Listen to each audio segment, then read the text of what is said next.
Dear EAHIL colleagues, I think we're ready to start. Hello and welcome to the third webinar from the series of webinars delivered to you by EAHIL Online Continuing Professional Development Pilot Program. My name is Vesna Cafuta, the moderator of today's webinar and an EAHIL Council member for Slovenia. It's my very great honor to introduce today's speaker, Julie Glanville. In this one-hour webinar, Search Filters, What Are They Good For?, Julie will review how to find filters, how to assess their quality, and occasions when filters may or may not be helpful. Julie Glanville is Associate Director at York Health Economics Consortium at the University of York, UK. Since 2008, she has coordinated consortium's information and review services to customers who require literature searches and reviews of all types. Julie is a qualified librarian who has been working in the field of systematic reviews for more than 20 years and has also developed and published several search filters. She is a co-convener of the Cochrane Information Retrieval Methods Group, a co-author of the Cochrane Handbook chapter on searching for evidence, and a co-editor of the YSSG Search Filter resource. Before I give the word to Julie, I would like to inform you that she will be answering questions during the presentation and in the last 5 minutes of the webinar. So please use the chat box in the left bottom corner for posting questions. Julie, welcome, and I'll hand over to you. Thank you very much, Vesna. That's a really kind introduction. Good morning, good afternoon, everybody, depending on where you are. I'm very happy to be able to talk to you today about search filters. I have to declare my interest. I think Vesna's already summarised some of the roles that I've had which have involved search filters. So obviously I'm somebody who's been using search filters for a long time. I do training on search filters, and I'm also the co-author of several search filters. I'm also the co-organiser of co-manager of the ISSG search filter resource. So these are my declarations of interest in this topic. Okay, so hopefully fully transparent in all respects. Okay, so today we're going to look at what search filters are, how we can find them, how we can assess their quality, and some thoughts about when we might use them. So first of all, let's think about what a search filter is. There are probably many definitions, but the essential aspect of search filters are that they're collections of search terms designed to retrieve specific sets of records. And search filters can cover or can try to retrieve quite a large sort of selection of types of records. So the ones that are the type of search filter that I've mostly worked with are those that try to retrieve studies on specific study designs, such as randomized controlled trials or systematic reviews. But you will also find search filters that try to retrieve all of the records on a particular topic, such as kidney disease. You'll also find filters to pick up particular types of populations, such as children, and there are many other strategies, search filters, that will focus on other features or themes. The rationale behind this interest in sets of search terms that will retrieve particular types of record is to save us time. So somebody spends a lot of many days, many weeks perhaps, working to provide us with a tool which they hope will offer a consistent performance over time and save us the time of having to develop search filters ourselves. And the other differential that I'd like to try and note at this stage is that search filters are probably different from the database limits that we find in databases. So search filters are sets of search terms. Database limits are operational facilities within databases, such as the ability to limit by year or language. So just to show you what a filter might look like, I've given you an example here of one of the SIGN, the Scottish Intercollegiate Guidelines Network filters. This is their filter for systematic reviews. And what you can see in this filter is a set of search terms to try and find systematic reviews, and they try to find systematic reviews in various ways by using words that express the idea of, say, meta-analysis, or use subject headings such as review literature as topic. They also then use search terms to find words that might indicate that a review was carried out. So we have here some of the database names in lines 8 to 15, some of the database names that you might see searched, mentioned in a search as part of a systematic review. Then below that there are some of the techniques used in systematic reviews, things like hand searching, and then other words that are sort of signs a systematic review might have been undertaken, such as selection criteria and data extraction. And then there are some exclusions at the bottom of the filter. So this is a set of search terms that the authors have developed to try and find systematic reviews consistently across various other searches. How do we use filters? We usually bolt them on to another search, so they are usually an additional concept that we introduce to make a search more focused. So for example, if we are doing a search for breast cancer randomized controlled trials, we would probably develop our subject search for breast cancer, and then we could think about adding on a search filter to find RCTs that somebody else has developed. And then we would combine our search filter with the breast cancer search terms. And the second example I've given you on the slide is an approach to find systematic reviews of physiotherapy for low back pain. In this example, we have a set of search terms probably to find physiotherapy. We have a set of search terms in set 2 to find low back pain. And then the systematic review filter, such as the one we've just looked at, would be the third concept, and then we would combine all three concepts to find systematic reviews of physiotherapy for low back pain.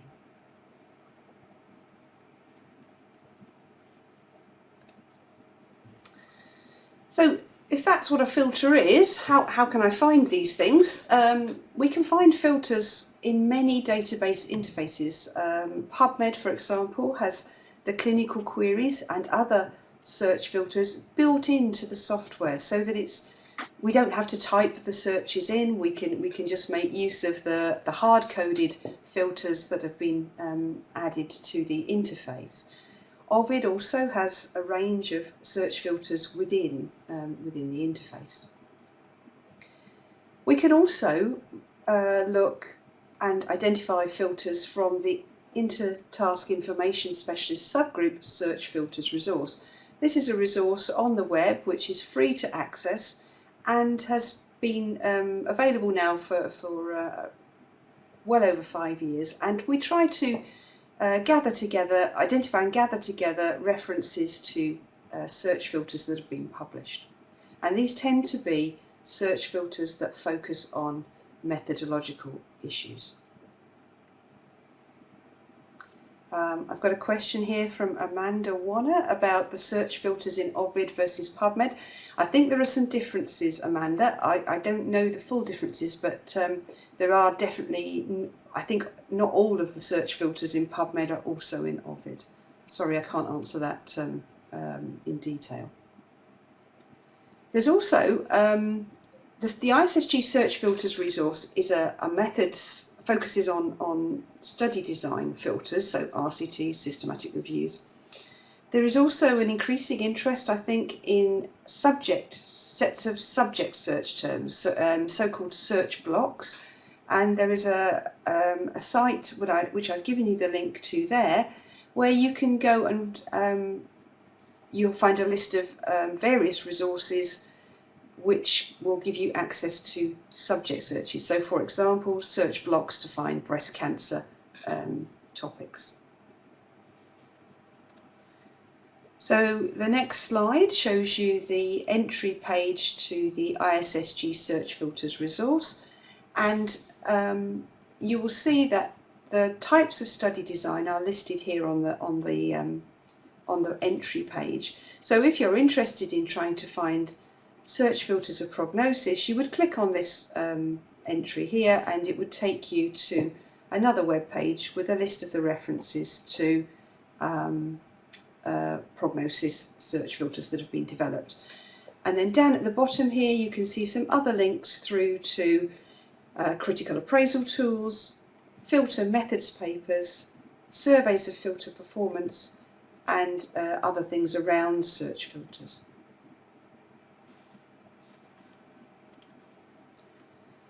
This is one of the pages that you could link to. So this is a page listing search filters to identify qualitative research. And the thing I'd like to point you to first of all, I'm not sure if you can see my cursor, but the very first piece of information at the top of this page is a review of search filter performance. So if you encounter a page like this with lots of filters listed, you might want to read the reviews at the top, because these might help you to identify which of these many filters are actually the best performing. So here, before you perhaps look at these, you might want to read this paper, which has examined how well some of these qualitative review filters, qualitative research filters work. And most of our pages are set up in this way, with the filter performance information at the top and then the individual filters down below. Sorry, I should at this point have acknowledged my co-organisers for this resource, Carol Lefevre and Kath Wright. So I can realise you can't see my cursor, so the information I'm pointing to, the performance review, is the reference right at the top with the authors Dejan and Giacomini and Simeonov and Smith. That's a review of filter performance. Julie, excuse me, you can use the pointer at the top above the slides. You can see this. Yes, that's the one. Hopefully you can see the green. So let's think about search filter design. There are, as you can see from this listing just of the filters for qualitative research, if you were wanting to use a filter, you have a selection decision. So one of the things that we need to think about is, how are we going to choose between the filters that are on offer to us? Not all search filters may be equally effective or well designed, and the sort of seminal paper on the methods for search filters, produced by Michelle Jenkins in 2004, suggests that there have been generations of filter design, and the first generation, she suggests, was pragmatically designed search filters, where people just developed search filters and published them. Second generation filters were seen as those where the performance of the search filters was tested on a gold standard set of known relevant records. And then Michelle suggests that the third generation would be those that were developed from a gold standard set of relevant records and then tested on either the same but ideally a different gold standard. So one of the ways of looking at the search filters that we have on offer is to think, well, there's also some idea of progression of design improvement in the idea of generations brings with it, I think, a feeling that probably the design is improving over time, and as people adopt these different approaches, perhaps their methods are becoming more robust and maybe more reliable and rigorous. So one of the questions we can ask ourselves as we're looking at search filters is maybe, what generation does the filter belong to? But really what we're trying to tease out when we look at a search filter and we read the paper that describes the design of the search filter is, was the filter developed in an appropriate way? Is it likely to capture the type of studies that I'm interested in? And was it tested in an appropriate way? Was it tested enough so that we we can rely on it to perform consistently in the future. So with search filter design, we need to be aware of what the perspective is from which the filter was developed. And what we will usually find is that filters are focusing on issues or performance issues such as sensitivity and precision. So if a filter is focused on being as sensitive as possible, what it really means is that the authors were trying to develop a filter that would find as many of the known relevant studies as possible. If the authors were emphasising precision in their strategy, then really they were trying to make the search as precise as possible and to exclude as many irrelevant studies as possible. So trying to make sure that we didn't retrieve a lot of studies that are not actually on the topic we're interested in. So when we're looking at a filter and we're reading the paper that describes the filter or the notes about the filter, what we're trying to decide is the filter relevant to our question, and does it address the perspective that we're interested in? Are we interested in finding as many relevant studies as possible, or are we really interested in finding some relevant studies and excluding as many irrelevant studies as possible? What's our perspective on what we want to achieve?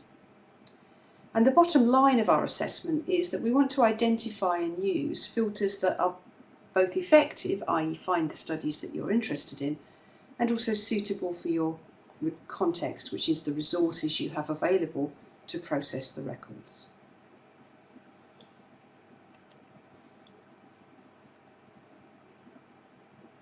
So if I'm presented with a selection of search filters, such as we've seen with the qualitative research filter page, how am I going to choose between them? So one of the things we've already encountered is that somebody else may have already done this choosing or assessment job for us. So somebody else may have already carried out a performance assessment of the filters that are available. So one of the first things I suggest is that when we're looking for a search filter, we look at the performance reviews. And we'll go and look at the performance reviews in the next slide.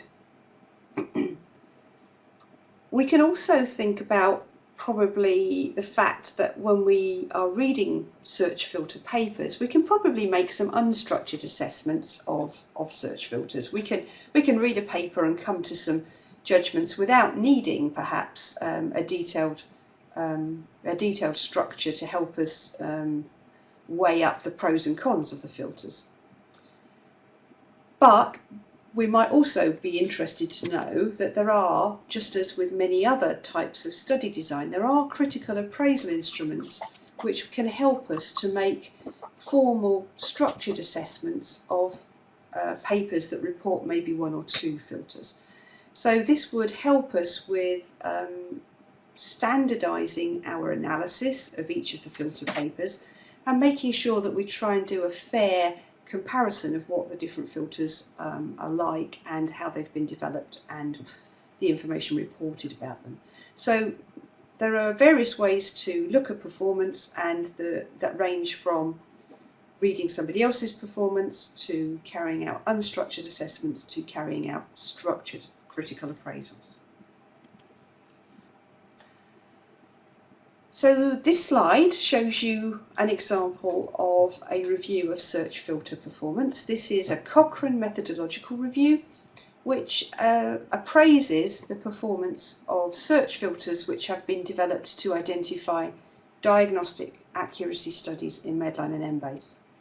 And the authors of this paper have identified a range of DTA filters and have then looked at the performance data and reviewed it and come to a conclusion about how well DTA search filters perform. So this type of review obviously represents a huge amount of effort and is a sort of a very useful time-saving is very useful and time saving for us, because we don't have often, I guess, the time to sit and read several studies, assess them, compare them, and come to a conclusion about which is the best filter for us. So performance reviews can be incredibly time saving. If you don't find a performance review, then these are some of the checklists that are available for helping you to read and appreciate and critically appraise published search filters. So the first publication is by Michelle Jenkins, and was, I guess, sort of an early schema, an early attempt to think about what the important issues are in strategy design. And then the other two are more sort of detailed appraisal checklists, and the paper that I'm a lead author on there, the second one, is quite a hand-holding tool. It sort of assumes that people who are appraising the filters don't have much experience, and we try to hold the appraiser's hand through the issues that we felt were important about when critically appraising a search filter. And then the third critical appraisal tool by Back and colleagues is really a tool that's sort of aimed at people who've got quite a bit of experience of appraising search filters. So it's a sort of bit more pragmatic, it's a bit more high level, less detailed, less hand-holding. So if you're experienced at appraising, experienced user of search filters, and know what you're trying to compare, then Back is probably quicker to use than the ISSG filter critical appraisal checklist. But I think if we look at these appraisal lists, look at these appraisal tools, the questions they're asking are the following. They ask questions. They look at filters from different perspectives. So they look at the context of the filter. What was the filter trying to achieve? And we'll look at that in a bit more detail in a moment. They then address the ways that the filter was designed. How did the authors develop their filter? What gold standard process? What processes did they use to develop their gold standards, identify their search terms, and come to their search strategies? And then how well and in what way did the authors test the performance of their filters? And we'll look at that in more detail in a moment. And then what the critical appraisal tools then focus on is what are the limitations of the search filter, and how well is there any evidence about how the filter performs in comparison to the performance of other filters. So if we think about the first topic first, it's really important when reading a search filter paper to try and work out what the objectives of the filter were. So first of all, what was the filter trying to find? Was it trying to find randomized controlled trials, economic studies, some other study design, or some other issue? And then what is the focus of the filter? And usually the authors, especially filters written today, the authors should be really clear about what they were trying to achieve with their filter. So the types of focus of the filters that you see expressed are that the filter was sensitivity maximizing, finding as many relevant studies as possible; precision maximizing, finding as few irrelevant studies as possible, and with the trade-off that the filter might miss some relevant studies. Or was the filter aiming for some sort of balance between sensitivity and precision, being both quite sensitive and quite precise? But with that balance probably comes the fact that you might be missing some relevant studies. And then some filters are focused on specificity, and this measure is about successfully not retrieving studies that you think are irrelevant. When considering the objectives of a filter, we also want to think about what database or interface it was designed for. and the date when the filter was developed. So just to give you an example of a context issue, this is the PubMed systematic reviews filter that's built into the PubMed interface. And in red you can see the objective of this filter. And this filter starts off, it's called the systematic reviews filter, and it starts off with saying it's aiming to retrieve systematic reviews and meta-analyses and reviews of clinical trials. And that's sort of quite encouraging, because that sounds like it's going to be finding systematic reviews. But then the description of the objective of the filter broadens out quite a lot. So what you end up with is probably a filter that's quite a lot broader than systematic reviews. So if you were using this filter to focus down a search onto systematic reviews, your end result, your studies that are retrieved by this search filter might actually be a lot broader than just systematic reviews. So it's always important to not just perhaps sort of trust the name of the filter, but to sort of read a bit more behind it, and to try to judge whether it's really meeting your particular focus. So if we move on to thinking about the design of search filters, what we hope to see in search filter papers where the authors have described their methods of search strategy design is some information about identifying a gold standard. And the reason why we're interested in gold standards is because they can be used both for developing the strategy and for testing out the performance of the strategy. So gold standards, or quasi-gold standards, or reference sets are collections of known relevant records. They might be a set of randomized controlled trials, or a set of systematic reviews, or a set of questionnaires, or some other study design. Or if you're doing a search filter, or your search filter topic is some other thing, it might be a set of records about children with asthma, or a set of records that are about renal cancer. So what we want to know is from the search filter paper is how the authors went about identifying a gold standard.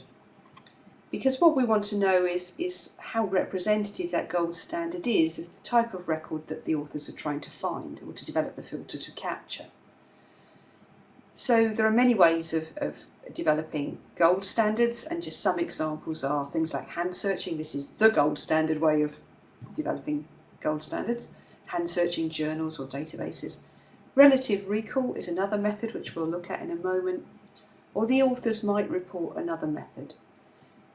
So what we're looking at is, what we're looking for is a clear description of how the gold standard was identified, some sort of assessment of whether the gold standard was large enough, and whether there are any limitations to the gold standard from the perspective that we're approaching from. So, hello Ruth, I'm just about to tell you about relative recall in a moment, in a couple of slides' time.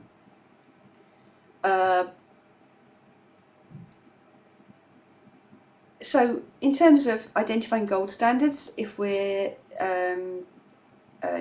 are, I'll talk about that in a sec, Isla.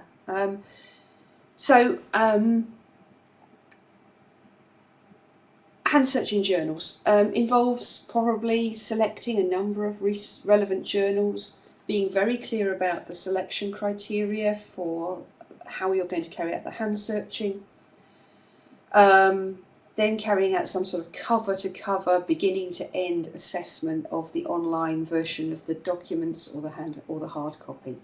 And these can then be carried, the hand searching can be carried out in various different ways. And the benefits of hand searching is that it's high sensitivity. We can also hand search database records by, again, choosing a batch of records, hand searching and selecting the most relevant studies, and then we can also do relative recall. So let's talk about, EAHIL has said, is author accumulated personal library of relevant papers adequate? I guess it's a quasi-gold standard. It's a sort of a gold standard, but I suspect that if you wrote a paper and sent it to a journal and said that this was your own personal library of relevant studies, the referee would probably come back to you and say, how can you demonstrate that you haven't missed some relevant studies, excuse me. So I think I'd say it was probably a weaker set of relevant records.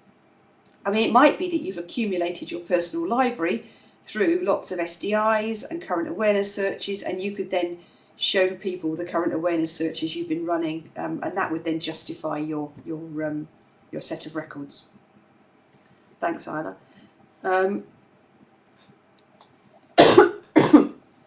Excuse me.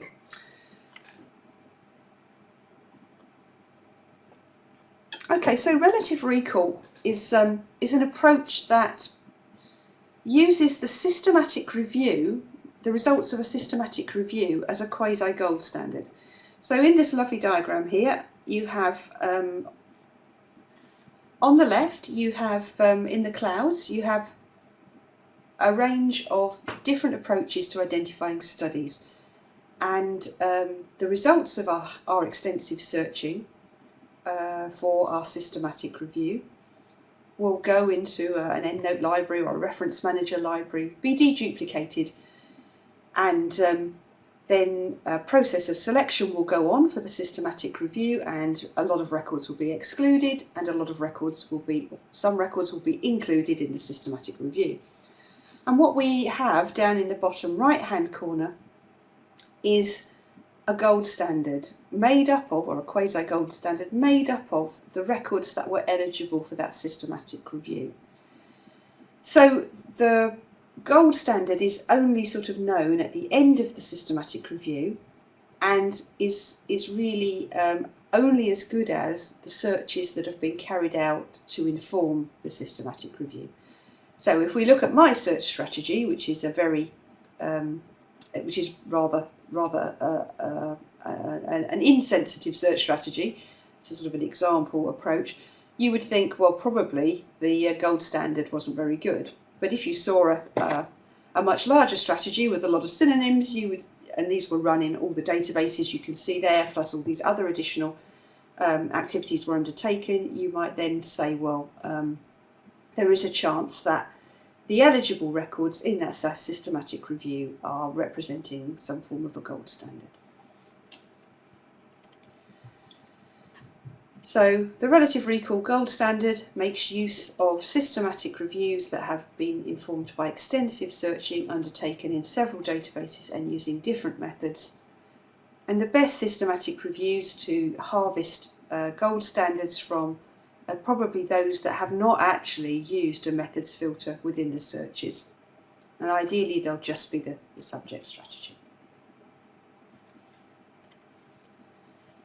So the next issue around design is how the search terms in the filters were developed, and the ways that authors identify search terms to go into filters can be achieved in many different ways, and these are just some of the things that you see in search filter papers. So some people adapt published strategies, some people ask experts for suggested keywords, some people use database thesauri, some people extract terms from relevant records, extract terms from the gold standard, or carry out statistical analyses either of records from the gold standard or other sets of records.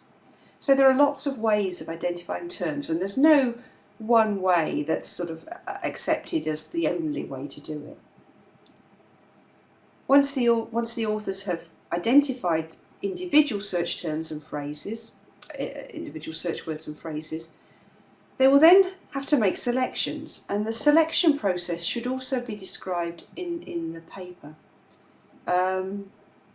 So selections may be guided by some form of frequency analysis, so authors might choose the most frequently occurring words, or they might introduce words that appear in more than 50% of records. They might introduce some sort of cut-off. They might select using specific levels of sensitivity and precision, or they might look for words that are in close proximity. And they should also, perhaps, if they're proposing truncation, discuss how they decided on the truncations to use. And then once the terms have been selected, we will be looking for some sort of description of the way that the concepts in the filter have been combined, and we would be making judgments, I guess, about whether the concepts were combined in a reasonable way.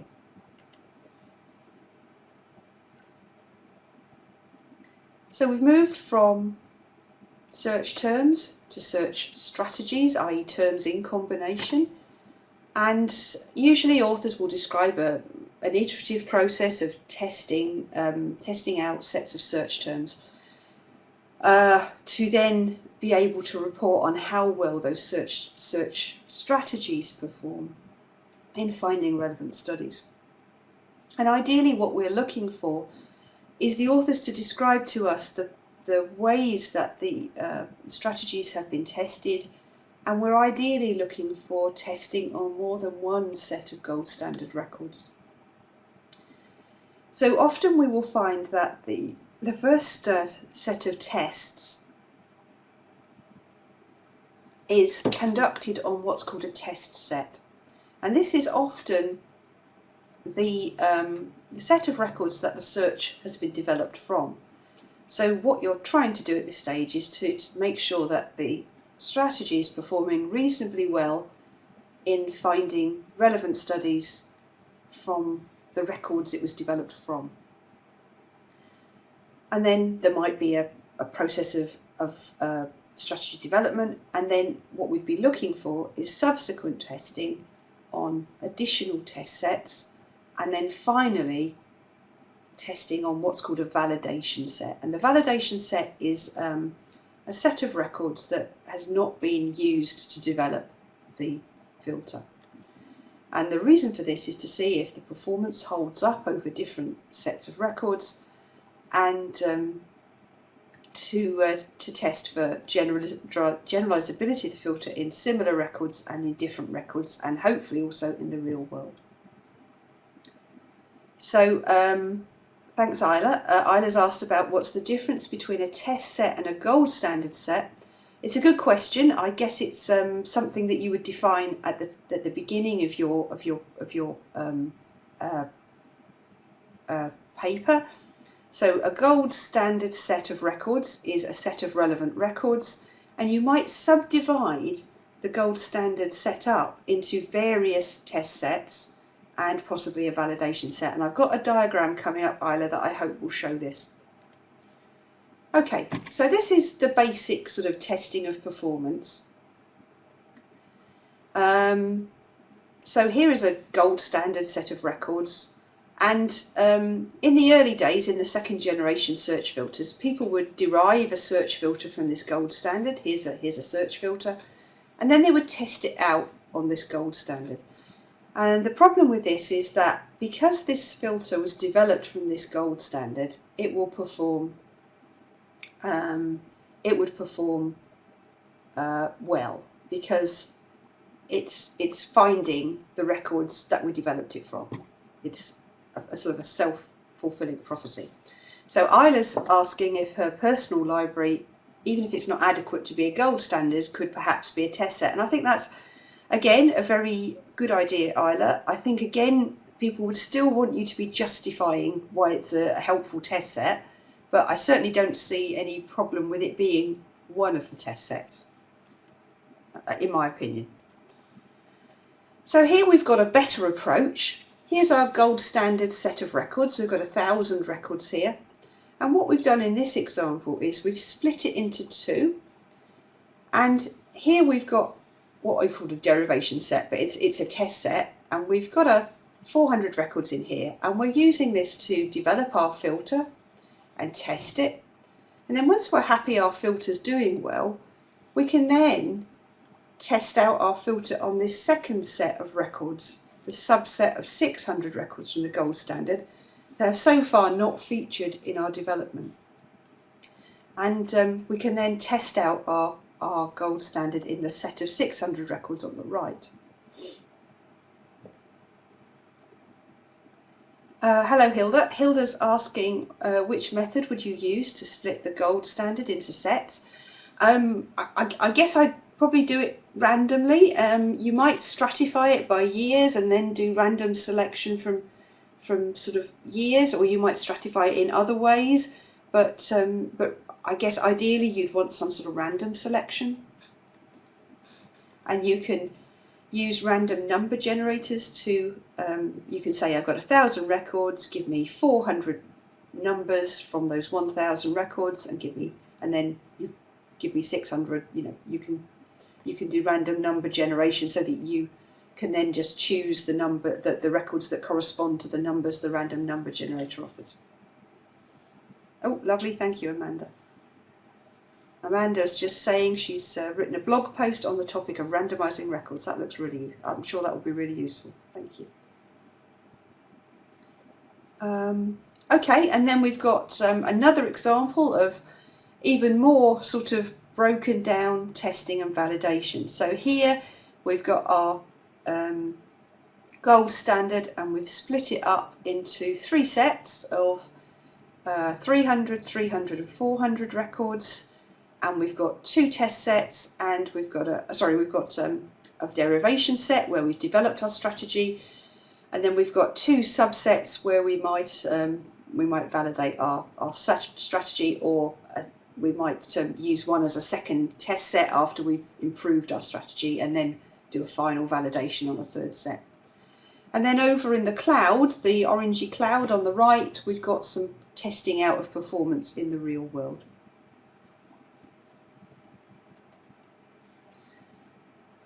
Okay, and then we've got another option, which is, sorry, this is the real world testing. So if we developed our search filter, you'll remember that we had this very basic search for breast cancer, tamoxifen and RCTs. What we could do, once we developed our search filter, is test out how well our search filter performs in finding out the eligible studies from our systematic review that are in Medline. This would give us another way of doing some real-world testing. So let's think about the performance measures. I've included this slide not because I'm going to go through it in any detail, but really just so you've got the calculations to hand if you ever want to come back and look at this. So the calculations I'm offering you here is if we have a gold standard set of records that we want to find, 100 records say, our strategy finds 900 records, then our retrieval is 1,000 records, and the performance of our search strategy, if our search strategy retrieves 90 of the gold standard, then its sensitivity is 90%. It finds 90 out of 100 gold standards. And if it finds 600 of the non-gold standard records, we can work out the precision as 90, the number of relevant records, divided by 690, the total number of records retrieved. So the precision in this case is 13%. Now 13% is pretty good precision, and one of the things that you might want to consider before you choose any filters is what sort of sensitivity and precision you would be happy with. And then another measure here is the number needed to read, which is usually calculated as 1 over the precision. And this figure is often seen as a more helpful way of assessing the amount of work that will be needed to process the records. So in this case, I'd need to read 7.7 records to find one that was relevant. And I've given you specificity at the bottom. I don't personally find specificity a very useful measure, but Specificity is the number of irrelevant records successfully not retrieved. So the reason I've given you this here is to show you that the specificity of this filter X was 33%. So it didn't retrieve 300 irrelevant records. I don't know that many people find that very helpful. Sorry, somebody's asking 900. The example is a sort of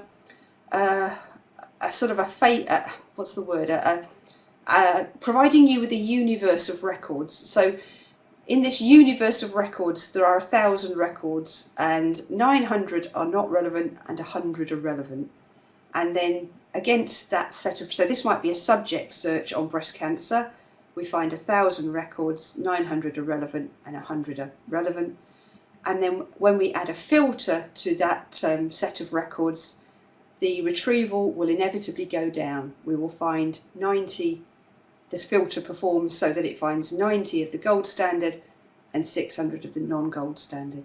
So the search filter will always is likely always to reduce the precision, and probably always will reduce the sensitivity in some way down from a subject search. Okay, so now we're looking at, we've tested our filter, we've read about what the authors are telling us in terms of the performance of their filter, in terms of the sensitivity and the precision. We now want to look at the paper and see if the authors have discussed any limitations to their research, and also have they compared the performance of their filter to the performance of maybe other relevant published filters. And what you find often is that somebody publishing a new filter will compare it to other filters that they've seen.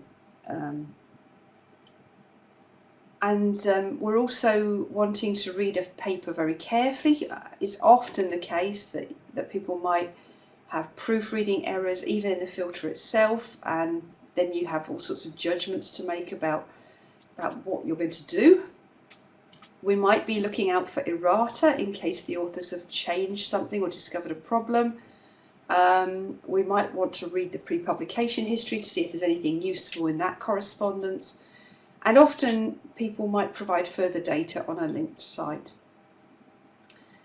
And then it might be that the paper that we're currently reading was published a few years ago, so we might check out the Intertask ISSG search filter resource and see if somebody else has tested out the performance of the filter. So I think you can probably appreciate that this is fairly time consuming. Evaluation and appraisal takes time, and I think that for a lot of us, deciding on what's the most important aspects of the filter will probably take a bit of thought. I don't know what sort of how people value the different aspects of the methods that people have used to develop filters. And you know, if you saw that something wasn't tested very well, but you were happy with all the rest of the design, how would you rate that filter? So if you are interested in sort of the assistance of a weighting scheme, then I'd point you at the back critical appraisal instrument, which does offer weightings for the different design issues. Just a brief heads up that in the past, at some point, search filters were sort of briefly called quality filters, and really it's just to highlight that they are not quality filters. They don't help you to focus in on the best quality studies. They just help you to focus in on particular records with particular words indicative of study design or some other issue. So the assessment of the quality of the studies remains with the person reviewing that paper. And I guess this is a question you might all like to think about. We read a lot about people who've adapted filters, and I think that one of the things that you should be aware of is that filters that have been developed with specific research methods perform in a particular way. And if you change words in a filter, it probably no longer performs as it did in the author's paper, and you can't claim the same performance as the filter in the paper.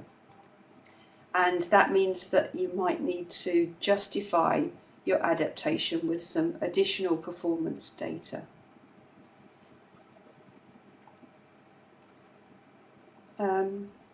Okay. There's a question. Yeah, Yes, there's one question from Ayla. How would you reference a strategy that you've used?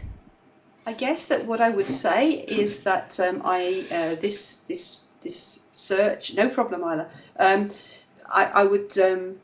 I would suggest that, for example, we typically use the NHS-EAHIL economic evaluations search filter when we're searching Medline.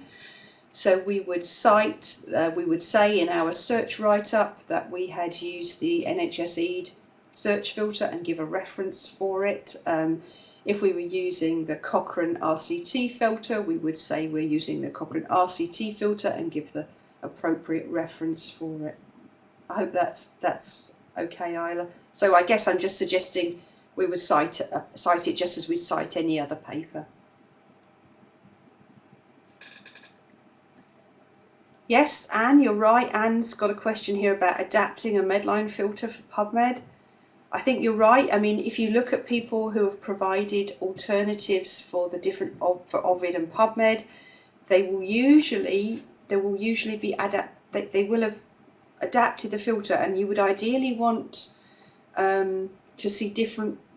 You would want to see the performance data for the different interfaces, and you would expect, I guess, implicitly that precision would be you'd certainly expect precision to be different in the two versions. Yeah, Maria Inti, thank you for that comment. Maria's asked about removing the drugs FS from the Cochrane RCT filter. As I've just said, Maria Inti, the filter, and in particular the Cochrane RCT filter, was developed using research methods, statistical analyses, and it performs with those terms to the level that we've described in the paper. So if you take out the drug FS term, it will perform differently. As you say, in a surgical topic, you might not expect it to have too much impact, but that's your judgment. What you can't say is that it will perform in the same way as the Cochrane RCT filter. Marshall is asking, when you choose a filter, do you also check each term for more recent updates? Yeah, I think, Marshall, that, again, if you're choosing a filter, you're probably buying into the filter as it was published. And I think what this points you to, I'm very sorry. What this points you to is probably a very close examination of older filters.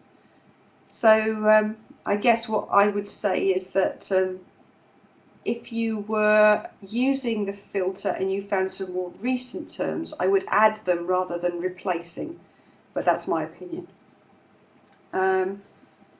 Is there time limit for validity of a filter? Chantal, thank you for that. I guess that's a question about how fast the topic moves on.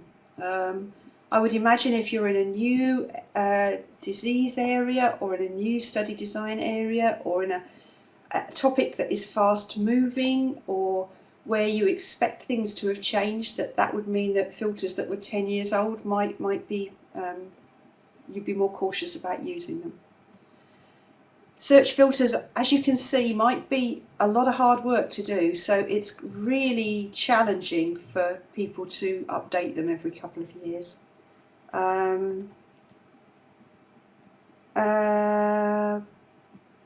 Okay, thank you for the questions. I'm going to move on to the next slide now as I'm running out of time. Okay, limitations of filters. What we find often is that when you bolt on a filter to a subject search, that precision improvements might not be as high as we're hoping.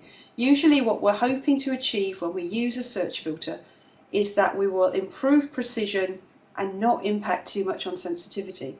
And sometimes when we add a filter, we just don't get that improvement. So sometimes you might add a filter and you think, well, that's actually not helping me. I'd actually prefer not to use the filter. And in the case of some types of filters, such as the diagnostic test accuracy filters, if you read that performance review by Benyon earlier on, the conclusion was that in the context of systematic reviews where sensitivity and consistency are important, that the filters just did not perform consistently enough to be recommended for the use in searches for systematic reviews. So I think the next thing, search filters are major pieces of research. Resourcing is often problematic. They can date very rapidly, and you don't see them updated regularly in many cases because they're very resource intensive. And also authors who write about filters, can, like any other study report, not write very well sometimes. So in summary, identifying filters is relatively easy. We have a lot of resources now to help us identifying filters, but the real challenge, I think, increasingly is choosing filters and using them appropriately, because we all have different needs and filters are individual things built from a particular perspective. When we look at a filter paper, we hope that the filter development methods will be clearly reported to help us with our choices. We have to make assessments as we read papers about filters to see whether the design methods appear to be fit for purpose, and we want and expect detailed, adequate performance data to help us choose between filters. I've put some references in case you're interested, and I'll just try and see if there's any final questions. Search filters to use with embase.com. If you look on the ISSG search filter website, you will find search filters by interface. Isla has suggested that VCorp Bremer may have developed some, so that's a good suggestion. Christine is asking, many websites now have search filters or use words as filter. What key points would you suggest for designing filters for websites?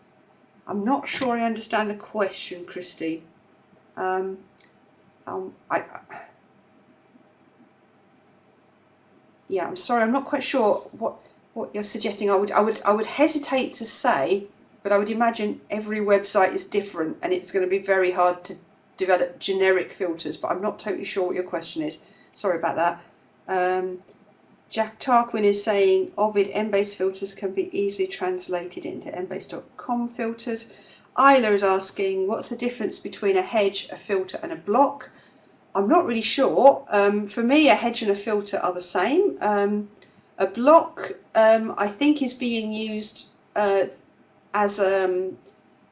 perhaps it's being used from a more pragmatic perspective, i.e. a search block might not be tested and validated or developed from a gold standard. It might just be a set of search terms that you've spent a while developing and that you're offering to share with anybody who thinks it might be useful, but it may not have been validated. Whereas I think a hedge or a filter have some element of design and testing and performance, whereas maybe a search block doesn't, but other people might have other views, and Gudjon is saying that they're going to explain that in the EAHIL workshop. Any other questions? Yes, Julie, I'm sorry to interrupt you. Thank you very much for this compelling presentation. Slowly we are approaching the end of today's webinar. I can see that questions are coming. Unfortunately, we don't have enough time to answer all of them, but the high number of questions clearly indicates that the topic is very interesting. Before we say goodbye, I would like to thank you very much, Julie, for sharing your expert knowledge with the EAHIL community, and thank you for being a part of this EAHIL pilot program. Your contribution is deeply appreciated. And a big thank you also goes to all of you who joined this live webinar. We hope you enjoyed it and that you have gained new knowledge that you can benefit from. After the webinar, we will send you a link to the recording and to the slides and to the feedback survey. We would highly appreciate your feedback because based on the evaluation, the EAHIL online CPD pilot working group will prepare a report and submit it to the EAHIL board. At the EAHIL conference in Dublin this June, the board will decide whether webinars for EAHIL members should continue. Well, let's keep our fingers crossed. Thanks for your time and have a very nice day. Thank you, Julie. Thank you, everyone. Thanks for the questions.